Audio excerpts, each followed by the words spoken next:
Last week, Xbox had a fantastic developer direct. We're going to recap that here in a moment. Also, Microsoft or Xbox accidentally leaked, but didn't leak some World of Warcraft news. We'll get to that too. And Final Fantasy VII Rebirth on Steam is apparently really, really good for the series. We'll talk about that as well. Let's get to the game news. Welcome, everybody, back to the show. Let's kick things off. We got some Destiny 2 news. I haven't talked about Destiny in forever. I haven't played Destiny 2 in forever. But hey, they got a Star Wars collab. That's kind of cool. So February 4th, 2025, Heresy, new season of Destiny, new content. Star Wars collab. The skins look cool. This image alone looks awesome. So I was actually kind of like interested, but I don't think I'm gonna play Destiny. I'm gonna be honest. It's not for me. I like Star Wars, and I am aware of Destiny too. And so I thought it was cool to cover. It's a really good collab though. So good on them for doing that. Let's move on. If you like cozy games, we got an update there. Can I move? I guess we're gonna be awkward. All right, let's figure this out. I can't do the show if this isn't gonna work like it's supposed to. Weird. What's going on here? There we go. If you like cozy games may help improve players' mental health, researchers say. Games like Animal Crossing New Horizons, the key to successfully unwinding after stressful days. This is on GameSpot. I don't know. I thought it was interesting. Let's see what the research says, right? Most of the early research into video games seemed to be designed to find a link between in-game violence and its effects on players in the real world. More recently, there have been studies about the adverse effects of gaming addiction. However, there's now research that suggests playing games may actually be beneficial for players depending upon the type of game. According to Reuters, the majority of the research into the benefits of gaming focuses on cozy games like Animal Crossing New Horizons. These casual games are designed to be soothing to play and almost impossible to lose. That genre also avoids putting players into overly stressful situations. Hiroyuki Igami, an assistant professor at Nihon University, published a study conducted in Japan between 2020 and 2022, some ideal years for a study, which found that participants experienced greatly reduced stress and an increase in mental health if they spent 1 extra hour playing games each day. What does an increase in mental health mean? A separate study by McMaster University assistant professor Michael Wong compared the benefits of casual gaming to meditation. To our surprise, there really wasn't a difference between the two forms of interventions, explained Wong. For blood pressure and heart rate, there was no statistically significant difference between playing a video game and engaging in meditation. This is an area of study that still remains largely unexplored, but these results are encouraging for players who have touted the benefits of gaming for years. Improved mental health for players isn't the only way games are creating positive change. Players have also come together to help Awesome Games Done Quick 2025 raise $2.5 million for the Prevent Cancer Foundation. What does that have to do with mental health? I mean, that's cool. Like, I don't mean to downplay that. I'm sorry, but we just pivoted topics. Last year at the BAFTA Game Awards, a UK gaming charity called Special Effects was given a special award for its efforts to improve access to video games with people with physical disabilities. At its best, gaming can bring people together, and it's a side of the industry worth celebrating when given the chance. This last paragraph is utterly inconclusive to the rest of the article. Like, just what? I'm not a journalist. I'm not an English expert.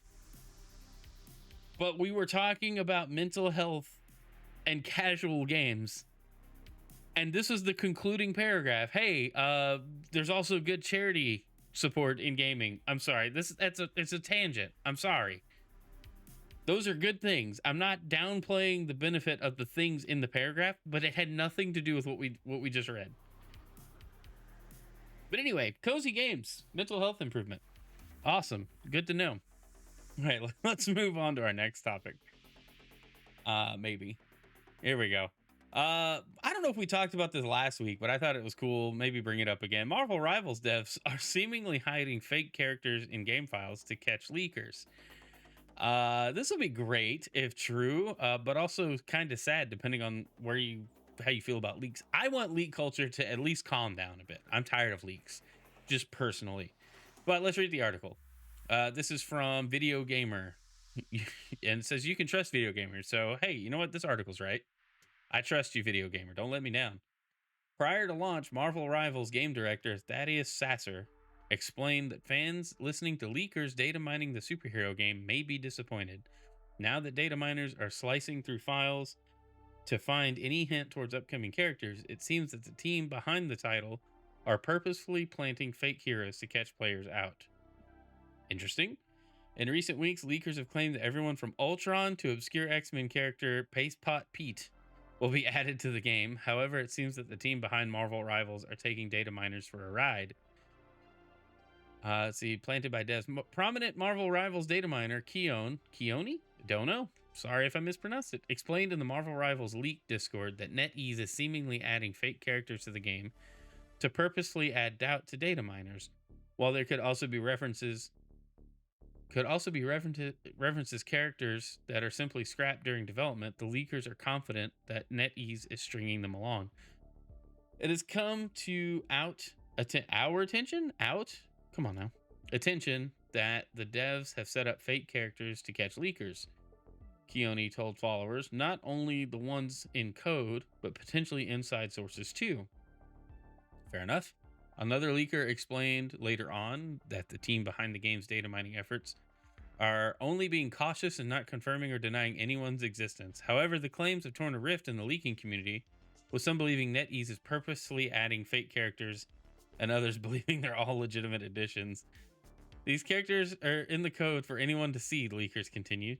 As always, though, take leaks with a grain of salt. Twitter account Marvel Rivals Leaks claimed that the reports of fake leaks is untrue, with the leaker allegedly gaining evidence for their addition to the game, although they won't be added for a while. Quotes. Hey, Zeke. Leaks. Why can't people just be hyped and patient at the same time? Marvel Rivals devs are hilarious. I really want this to be true. Let's see. Gaining evidence for their addition to the game, although they won't be added for a while. Some characters in the leaks, such as the addition of Ghost Rider, also already have voice lines recorded, which add credence to their eventual inclusion, but others simply have lines of code associated with them. With Marvel Rivals adding a new character every month and a half, there's few leaked characters that sound unrealistic in their addition, outside of some obscure X-Men characters like the aforementioned Pastepot Pete and Sprite. Most characters are prominent superheroes and villains. For example, Ultron will undoubtedly arrive at some point, as well as Thanos and Professor X. However, not every leaked character should be trusted, not just because they could be made up, but because they might have been scrapped mid-development anyway. Well, thanks, Lewis. Not too many typos. Anyway, yeah, I think that's really funny. Yeah, why shouldn't devs start doing this, especially in service games? Just add a bunch of lines of code that look legitimate, seem legitimate, and seemingly confirm nothing. You know, hey, you know, we changed our mind. We're not doing that anymore. I could see if, like, and maybe this has happened, I don't know, but leakers find out a character too early and they go, you know what? Let's just pull it because they found it out. Let's discredit them so the next thing is actually a surprise. Would it be smart to do? I don't know. Probably not. But it would be funny if true. I really hope it's real. I hope they are just trying to distract people. Because like I said before, I'm just tired of leaks. I like to be surprised by news, and I don't like to be given the news before it's ready to be announced, I should say.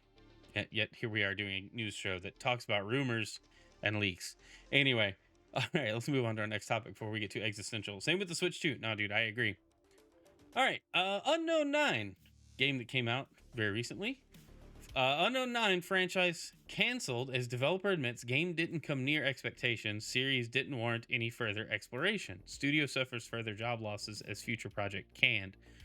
So I didn't know anything about this game except that it was out and then it didn't sell well.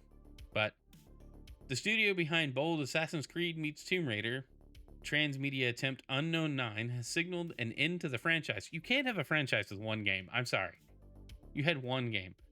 Following the poor performance of last year's initial video game, Unknown 9 Awakening, a generic globe-trotting adventure starring the Witcher TV series Anya Chalotra, Sorry, I'm American and stupid. I can't pronounce names. Didn't come near the company's expectation. The boss of developer Reflector Entertainment, Herva Hoerdert, again, I'm sorry, I'm doing my best, said in a statement today, and didn't warrant any further exploration in this universe. Ouch. That is not my commentary. The article literally just says ouch. One of the Reflector's 2 future projects, presumably another Unknown 9 game, which had been in the conceptualization phase, has now been canceled, the guy earlier added. This therefore means the studio was terminating this development line. This decision correlates directly with the failure of the studio's ambitious and courageous first project, a new IP with a rich transmedia universe. Reflector had ambitious plans for Unknown 9 as an ongoing series supported by podcasts, comics, novels, and several web series.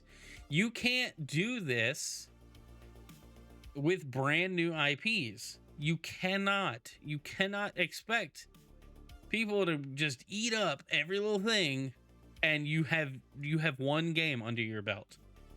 That's not this was destined to fail. While many of these have now been released, some ahead of Awakening itself, following a lengthy delay to the video game, none appear to have made any real impression. Reflector will now go through a second round of redundancies following previous job losses reported back in November 24. As the company shrinks to a single project approach, the studio will adopt for the intermittent future. This project is an existing Bandai Namco IP and is shaping up well. Interesting. Well, I mean, it's unfortunate when projects get canceled, but I think I speak for everyone. When you plan on making something for, like, if you plan on making a video game, but you plan on that being like a literally multimedia approach, meaning I need to like listen to a podcast and read 3 novels and buy some comics just to understand the plot. I don't want anything to do with it. It's what happened to Halo. Mark my words. This is why Halo got so confusing and off-putting for people. The story after Halo 4 relied so much on you doing other things other than playing games. Halo 1 through 3 did not matter if you played or if you read any books or comics or anything. It added to that experience. It made it better. It did not hinge on you reading those things. Whereas Halo 4, 5, and Infinite almost require you to read some other books and comics and read some lore articles on the Halo website and all this other stuff that it's like, I don't want to do that. I just want to play video games and get a good story. I don't want to go have to like do homework to enjoy the game. So I'm bummed that this failed because, you know, people put work into it.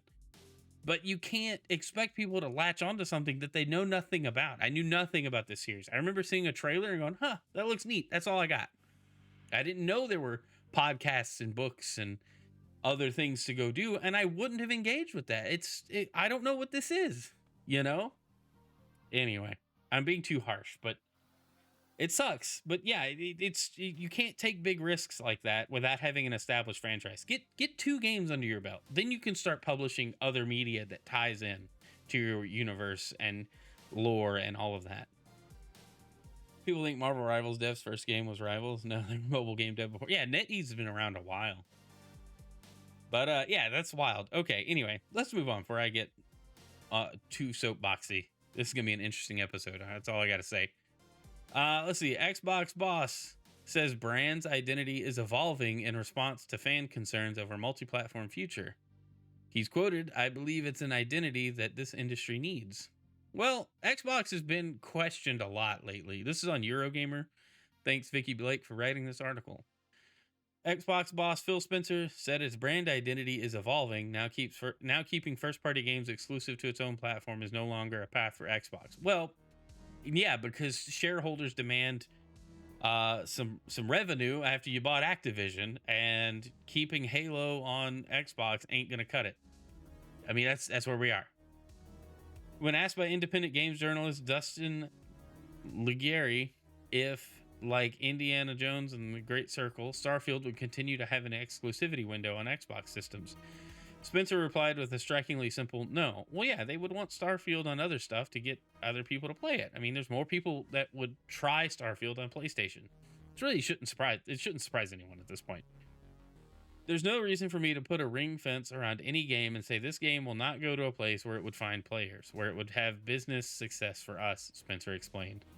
Our strategy is to allow our games to be available. Game Pass is an important component of playing the games on our platform, but to keep games off other platforms, Spencer added, we don't think this is the path. That's not a path for us. It doesn't work for us. Well, it doesn't work because you have to sell games, and if nobody's on your platform playing games, you have to take the games elsewhere. Sega learned this the hard way as well. Nobody bought the Dreamcast. Tons of Dreamcast games went to GameCube, Xbox, and PlayStation 2. And they did well. They did well. Sega was like, hey, we can be a third-party publisher from now on. Now they're okay. They're okay. That's the article or post that inspired this article. He goes on to be quoted, what we're doing now, we think really enables us to build the best platform for the world's best games. Because the world's biggest games are available in multiple places, and more creators are asking us, how do we stay connected when our game might be playable in all these different places? And we want Xbox to be absolutely the platform that enables that. Now, I agree with that. Like, if I like that I can grab my phone and boot up a xCloud game or a GeForce Now game, you know, that I have on my PC or my Xbox, and just, you know, if it's got Xbox Play Anywhere, I can just rip and tear right there. You know, I don't have to worry about anything. So that makes sense to me. Like, that's not a big deal. It doesn't bother me. Exclusives being a thing, it really doesn't bother me. We think that makes us unique. Most of the other platforms out there are single platform on single device, whether that's PC, whether that's mobile, whether it's a console. And we want Xbox to be a platform that enables creators across any screen that people want to play on.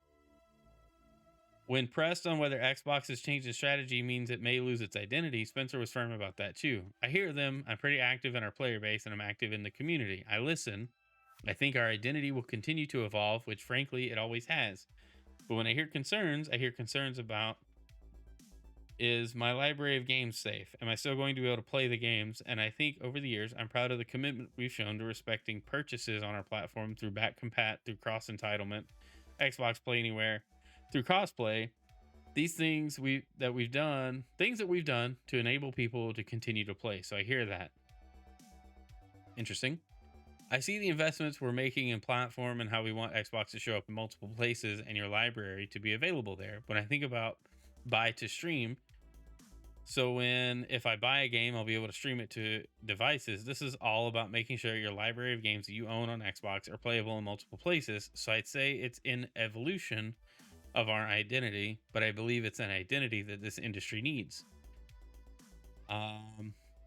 When you think about where this industry is now and you see the business challenges that are out there for many companies, I think us making games more accessible to more people has got to be front and center for us as an industry, so we continue to see great games that we've seen over the years.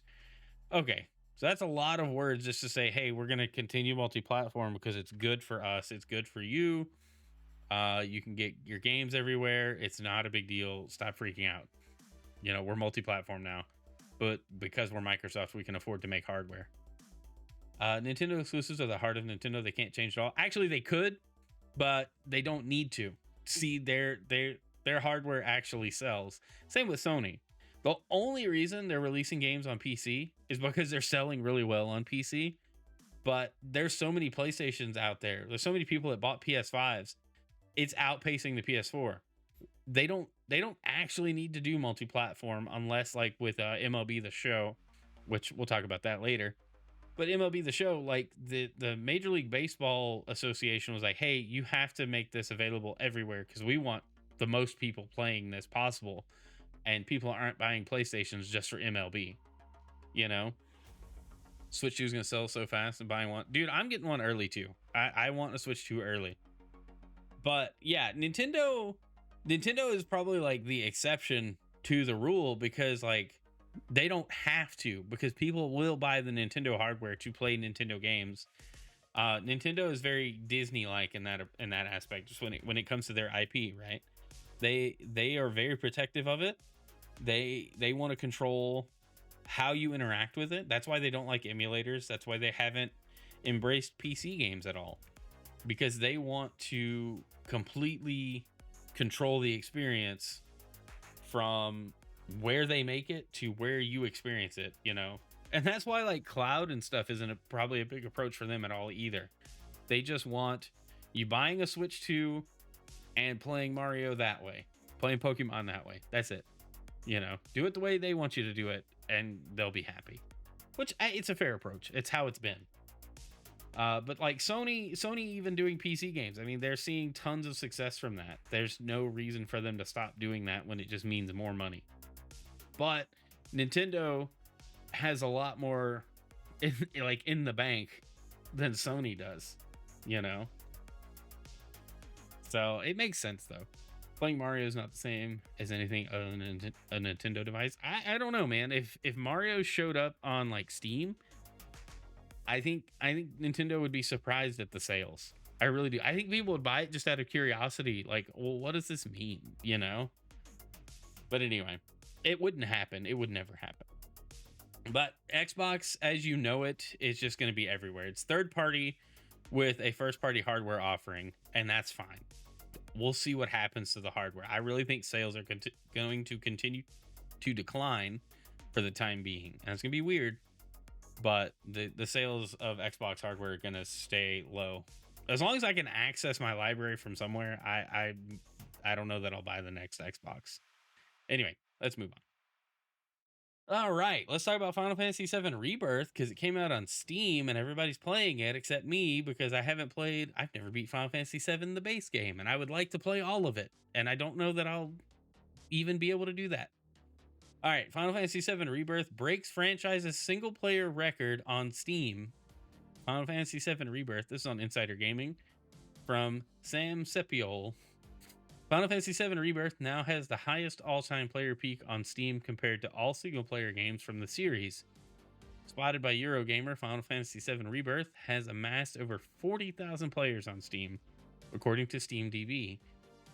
This record is more than double the prequel, as Final Fantasy VII Remake still sits at a peak of around 14,000. Final Fantasy XVI also lags behind, with the game's peak ending at over 27,000 players. The only game with a higher player count is Final Fantasy XIV, sitting at 95,000 players. The reviews for Final Fantasy VII Rebirth on Steam have also been favorable. Out of all the reviews, 77.4% are positive and 22.6% are negative. Overall, reviews for the PC port have been mostly positive. Surprisingly, even though FF7 Rebirth is the second game of the FF7 Remake trilogy, it has still managed to pull in more concurrent players than the previous installment.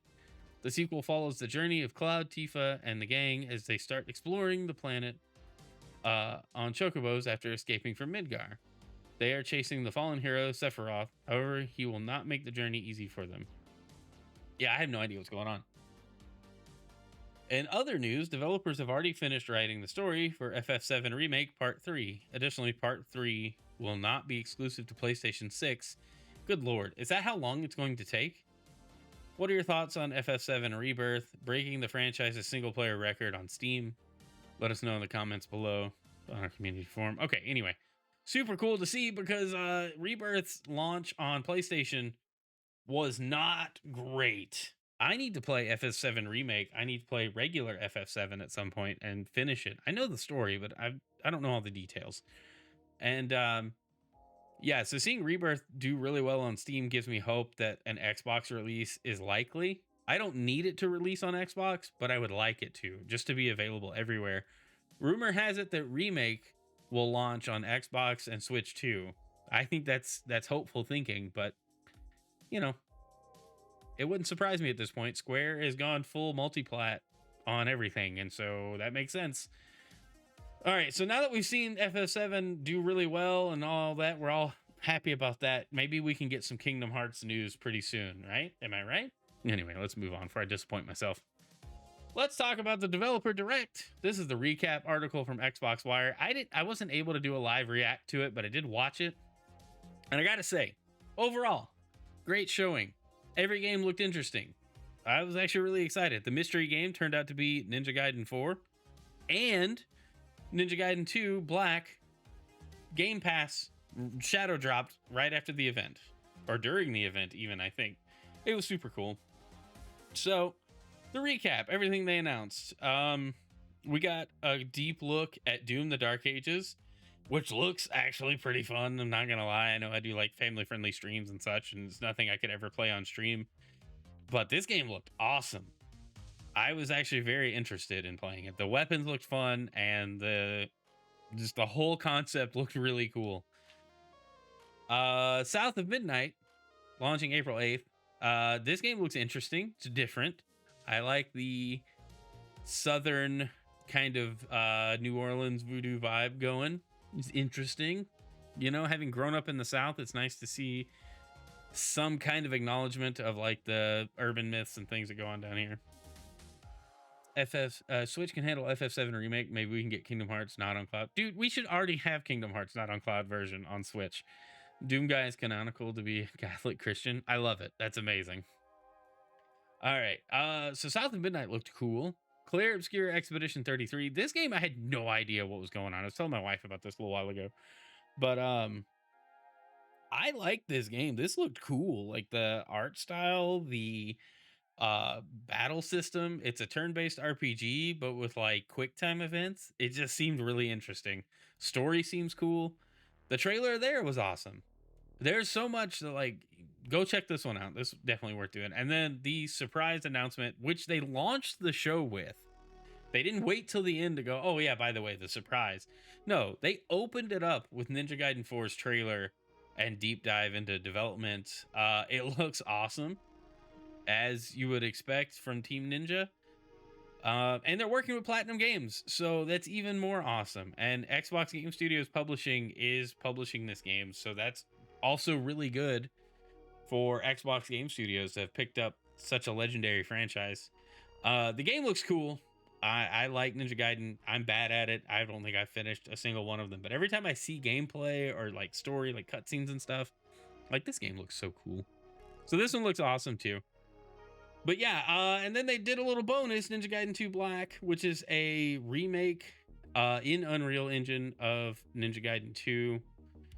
And I think Ninja Gaiden 1 got a similar re-release on like the Xbox 360 or the OG Xbox, where they added, it's like harder, visuals were better.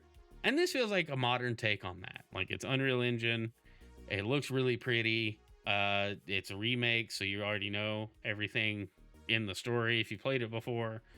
But yeah, it was a really good showing. I enjoyed it. I thought, you know, it's the first time in a long time I've watched any kind of direct and been like, I like everything I've seen. I can see these being fun games all around.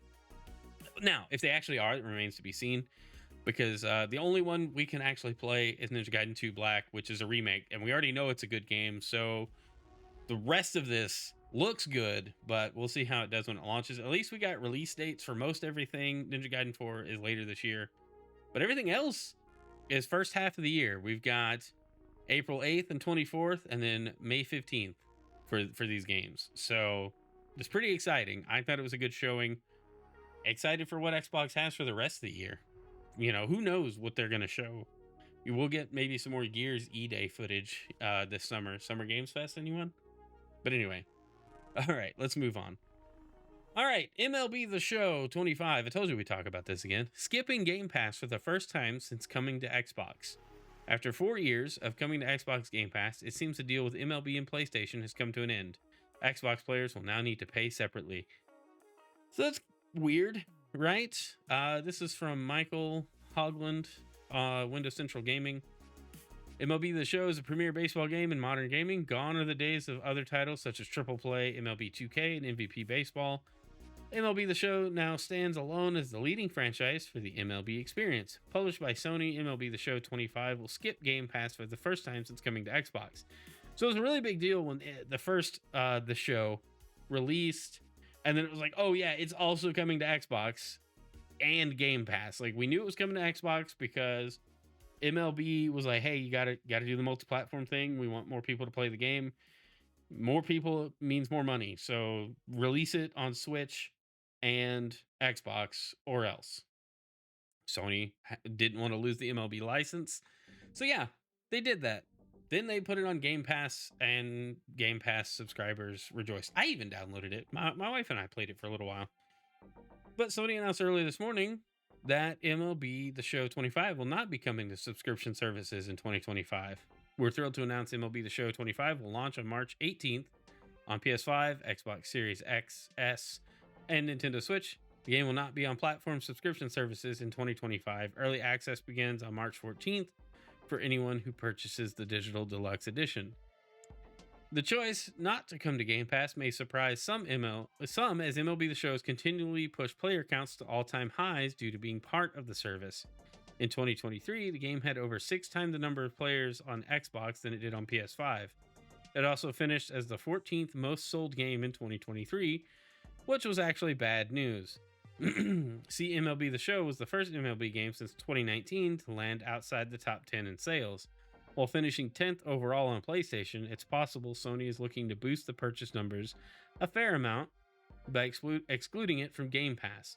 Only time will tell if this move makes the company more profit when compared to the engagement bonuses and licensing fee Microsoft would pay up for its inclusion to Game Pass.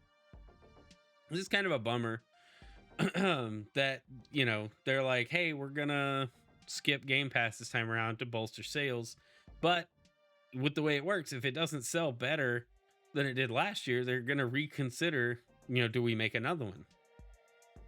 Doubtless, at least partially thanks to Game Pass, there was a surge of new MLB players since it hit Xbox, and gamers there could theoretically more freely spend their money on their ultimate teams.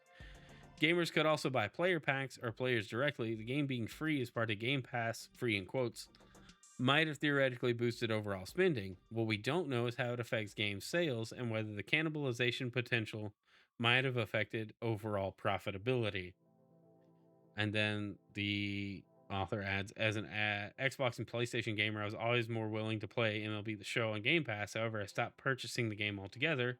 Didn't care about the early access period, so I used some of the money I saved to get an early jump on the season through special launch deals in-game. I've always wondered what PlayStation gamers thought of this move. Why was a Sony first-party title available on the competitor's subscription service, but not PlayStation Plus? Now those players don't need to wonder anymore. Reading the news this morning has bummed me out a bit, as it always been a joy of mine. Okay, this is just personal opinion. Anyway, interesting though. Interesting move. I think they said not in 2025. Like, it won't be on any subscription services. I would be willing to bet that like by September, October, we'll see it hit PlayStation Plus and possibly Game Pass. It wouldn't surprise me if that happened. But just the end of the year, get the player numbers up, microtransaction spending up, and maybe drive people to purchase like the full game. I don't know why these sports games keep doing annual releases and they don't just have an MLB The Show platform that they just continually update every season. They could charge a monthly subscription. The microtransactions are what's carrying these games anyway. I just money. They want money. It is down to money, and people are still spending $70 every year, or 60 or 70, depending on when you're buying it, I guess. But they're spending that money every year on a new version of the game. But you look at something like Fortnite, that is a subscription service at its core, that you've got Fortnite crew, and then you've got all the little monetization things and V-Bucks.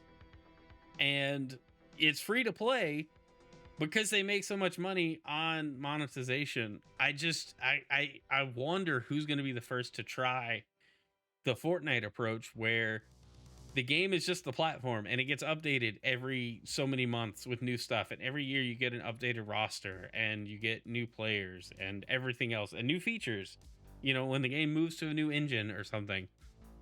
I don't know. Maybe we're just stuck with the old model, but it just has surprised me very much that no one making sports games has tried to make it a subscription service, when that would be like the easy approach for all of these games. Anyway, it is what it is. Bummer it's not coming to Game Pass, but hey, I didn't play it much anyway. All right, let's get to this one. Xbox advertising World of Warcraft in Game Pass, and then updated. Oh, whoops, we made a mistake. So I thought this was interesting. This email got sent out showing World of Warcraft Plunder Storm back for a limited time with new rewards to earn, showing a console icon and mentioning well, the first image shown above says that Call of Duty, Diablo 4, World of Warcraft, and more are in the service. Second image below shows PC and console icons for the title. WoW has never had a release outside of Battle.net launcher on PC. So people are like, hey, is World of Warcraft coming to console? And they're just sneaking this announcement in. And then here it says play Call of Duty, Diablo 4, World of Warcraft, and more of Activision's biggest hits with Game Pass. All right, is World of Warcraft coming to Game Pass? Is it coming to Xbox? Are we going to be playing WoW as part of our Game Pass subscriptions? Well, no. Game Pass responded to this article that I've got pulled up, the post about this article on X, and said, oops, this was our bad. Blizzard's World of Warcraft was accidentally included in a Game Pass email, even though it's not available with the service. A correction email will be sent to those who got the original email soon. This does not mean the game will not come to the service or consoles in the future, of course. And so that's the update, which I think I have part of here as well. Like, oops, this is our bad. However, that email was constructed, reviewed, and approved by somebody. There's a team of people to do this. It's not like just some dude writing emails to mass blast the Xbox community that has their email addresses associated with their account or whatever. This was approved. And it's been on everybody's mind since the Activision deal closed. Will World of Warcraft come with Xbox Game Pass at some point? I still think the answer is yes, just not yet. I still think it's a ways off, but it would not surprise me. It would not surprise anyone if they did this. I might actually play if they did this. But would it come to console as well? Would it show up on Xbox itself? That is a very good question. I don't see how an Xbox version of WoW would be enjoyable. Knowing what I know about how WoW is played with mouse and keyboard and all of the things, and having attempted Final Fantasy XIV on Xbox, and by some extension PlayStation one time a long time ago, I have no idea how people play this game. Like, WoW would not make sense on a controller. There'd be too many shortcuts and weird macros and key bindings and everything else. It just would not make sense to me. Like, I just personally, what is happening? But I still think it's in the works, especially with PC and Xbox kind of blurring the lines on the difference between the two platforms. From the Microsoft-owned properties standpoint, I can see it totally happening. The Game Pass part before the console part, but who knows? It's kind of a bummer. You know, we saw this and like, oh, maybe they just like, oops, we announced it early. And instead it was just, oops, we announced it at all and we weren't supposed to. But anyway, that does it for this week's game news. Guys, thanks for hanging out. I did go a little long. I ranted quite a bit this time, and I'm sorry. Not sorry. So much to talk about here. But anyway, if you made it all the way to the end of this video, please consider liking and commenting. Let me know what you think of any of the stories that I have covered or anything that's on your mind. Leave a like or dislike. You know, helps me know if the episode was good or not. And, you know, if you are so inclined, hit that subscribe button and come back for more daily live streams, game news, and other goofy stuff that I do on this channel. Who knows, right? Where I'm at. We just talk about video games. I love video games. And I love all of you. So thanks for watching. If you're watching this on YouTube after the fact, or Rumble, because it's also there too. I'm going to play video games now. See ya.